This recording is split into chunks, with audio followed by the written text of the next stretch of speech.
Hey, what's up? This is James Rolfe from Cinemassacre. We're here at Comic-Con with Spike.com. What if you take Leatherface, Michael Myers, Jason Voorhees, Freddy, Chucky, and Pinhead and put them all into one movie? You have the horror spoof known as Stan Helsing. So I was at the Stan Helsing panel, and I was actually kind of excited for this movie because it sounded like a great idea. I was thinking maybe this would be like this generation's Monster Squad. And if you don't know, Monster Squad was a comedy in the 80s that had all the horror movie icons from the 30s and 40s like Dracula, Frankenstein, the Mummy, the Wolfman. They showed a lot of clips, decent amount of footage, and it looks pretty stupid. I'm sorry for the false build-up, but it looks pretty damn stupid.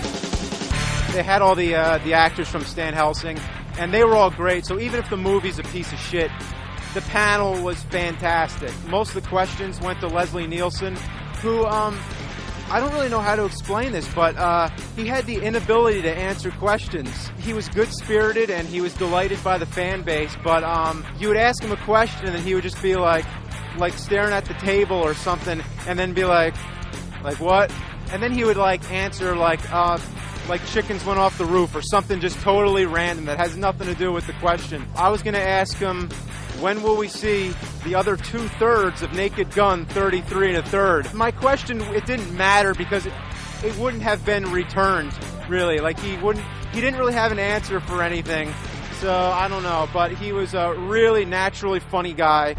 So I went to the panel with all the creators of Family Guy. If you haven't seen, they did that full-length spoof of Star Wars, A New Hope, which was hilarious. If you haven't seen it, that's fantastic. Check it out. They're also doing the whole movie of Empire Strikes Back and Return of the Jedi, where they spoofed the entire movie. They showed a good amount of footage of the Empire Strikes Back spoof, probably 20 minutes or something like that. I don't really remember, but it was hilarious. I laughed so hard that I was wiping my eyes to get the tears away. I couldn't even see. Then they also showed the Cleveland show, and it was funny, but it was funny enough, but it wasn't as funny as Family Guy. Someone asked the question, why the Cleveland show, why not the Quagmire show or something? Seth MacFarlane basically answered that Cleveland is a more dimensional character, and he said it would basically be like making a show about a rapist.